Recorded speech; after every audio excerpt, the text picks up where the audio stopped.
नमस्कार दोस्तों। संसद में अचानक दर्शक दीर्घा में दो अनजान व्यक्ति जो है अचानक कूद पड़ते हैं। उनके हाथों में एक कैन रहता है जो धुएं से भरा रहता है। एक तरह से वो उसमें से रंगीन धुआं निकलता है जिससे संसद में अफरा तफरी का माहौल बन जाता है। सभी लोग डर जाते हैं और वो दो शख्स जो है मेज़ों पे कूदते हुए आगे जो है स्पीकर की तरफ बढ़ते हुए दिखाई देते हैं। ये मामला जो है उस दिन हुआ जिस दिन जो है 2001 में जब संसद पे हमला होता उस दिन की बरसी थी। उसी दिन का बरसी मनाया जा रहा था। तो उसी बीच संसद की कार्रवाई चलती उसी बीच दो शख्स कूदते हैं और ये दो शख्स जो है जो प्रदर्शनकारी कह लीजिए या आंदोलनकारी कह लीजिए या फिर उनको कुछ भी कह सकते हैं, जो इस तरह की हरकत करते हैं। पुलिस अभी जांच कर रही है और इनके नाम का भी पता चल गया, ये कहाँ के रहने वाले हैं, क्या करते हैं, तमाम चीज़ें पता चली हैं और पूरी जो है कानून व्यवस्था जो है ये पता लगाने में लगी है कि आखिर ये लोग हैं कौन, आखिर क्या चाहते हैं। यानी जांच पूरी तरह से चल रही है। लेकिन दोस्तों सवाल ये है कि आखिर ये लोग कौन है, क्यों कूदे, ऐसा उन्होंने क्यों किया, ये तमाम चीज़ें। यानी कि अभी 6 लोगों की गिरफ्तारी हो चुकी है। करीब 6 लोग इस मामले में गिरफ्तार हो चुके हैं और बताया जा रहा था संसद में 2 लोग कूदे, उसके साथ संसद के बाहर 2 लोग और मिले।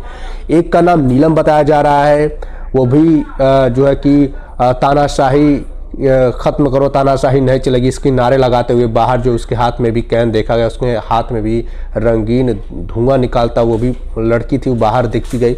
उसके परिवार से भी बातचीत में पता चला कि नीलम जो है काफ़ी पढ़ी लिखी है और काफ़ी पढ़ी लिखी होने के बावजूद उसको नौकरी नहीं मिल रही है और उसके नाते वो काफ़ी डिप्रेशन में रहती है और कहती है कि इतना पढ़ लिख करके क्या फ़ायदा जब कोई नौकरी ना मिल पाए, 2 वक्त की रोटी अपने कमा से न खा पाऊँ। ये तमाम चीज़ें लगा जा रही है। बात वो 2 शख्सों की है, 2 शख्सों का नाम भी सामने आया है। 2 शख्सों का नाम मैं बता देना चाहता हूँ। पहला का नाम है सागर शर्मा, दूसरे का नाम है मनोरंजन। सागर शर्मा जो है मैसूर में रहता है, मैसूर का ही रहने वाला है। मैसूर में इंजीनियरिंग करता है, पढ़ाई करता है इंजीनियरिंग की। और दूसरा जो मनोरंजन है वो भी मैसूर का ही है। अब इनका इन सब चीज़ मामलों से क्या लेना देना है, आखिर क्यों ये लोग जो है संसद में कूद करके इस तरह की नारेबाजी करने लगे और संसद में बड़ी चूक हुई। भाई संसद ने इसके बाद जो है बड़ी कार्रवाई भी की। बड़ी कार्रवाई करने के बाद करीब 8 कर्मियों को निलंबित भी कर दिया गया।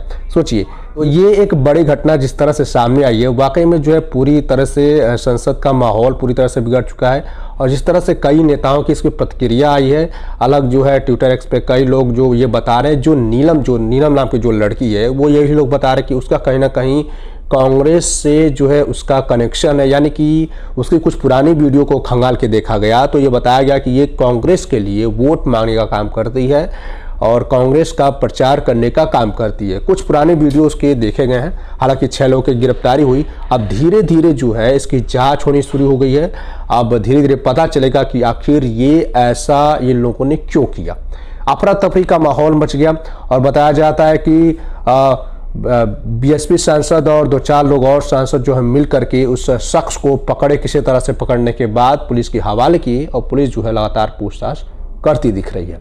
आप क्या सोच रहे हैं, आपके क्या मन में है, आप क्या सोच रहे हैं कि आखिर वो लोग कौन हो सकते हैं, आखिर ऐसी हरकत कौन कर सकता है, ये बड़ा सवाल है। यानी कि जिस तरह की सुरक्षा में चूक हुई उसको देख करके कहीं ना कहीं कानून व्यवस्था पे और सुरक्षा में कहीं ना कहीं बड़ी लापरवाही देखने के लिए मिलती है।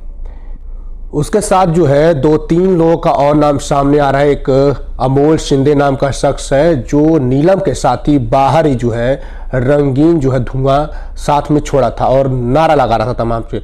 और इन सभी लोगों से पूछताछ में थोड़ा बहुत ये पता चला है कि ये लोग बेरोजगारी से परेशान होकर के, किसान आंदोलन से परेशान होकर, मणिपुर में जो हिंसा है उन सब कुछ चीज़ों को देखते हुए इस तरह के कदम उठाए हैं। यानी कि इस तरह का बयान जो है उन लोगों के पास से ये चीज़ें आई। इसका कई कारण माना जा रहा है, जैसे कि लोग ये भी कह रहे हैं कि वो लोग जो स्प्रे लाए थे, जो धुआं निकलने वाला जो कैन था, वो जूते में छिपा करके लेके आए थे। यानी कि जूतों की चेकिंग नहीं हो पाई थी, सुरक्षा कर्मियों की बहुत बड़ी चूक हुई थी। इन तमाम चीज़ों को लेकर के बहसबाजी चल रही कि आखिर इतनी बड़ी चूक कैसे हो गई। तो ये तमाम चीज़ें, तमाम खबरें निकल के आई और अभी जांच चले। जांच में धीरे धीरे सारा चीज़ खुलता नजर आएगा। लेकिन जिस तरह का बयान लोग आया, ये बयान में कहा गया कि भैया हम तो भाई बेरोजगारी और मणिपुर हिंसा और किसान आंदोलन से जो है प्रभावित थे या उससे परेशान थे, उन सब चीज़ों से थे कि सरकार किस तरह का रवैया अपना रही है और इसीलिए जिस तरह का आंदोलन हमने किया है। यार सोचिए कि इस तरह का कदम जो है उन लोगों ने किस तरह से उठाया है। बाकी आपकी क्या राय है इस पर कमेंट करके जरूर बताइएगा। नमस्कार, जय हिंद।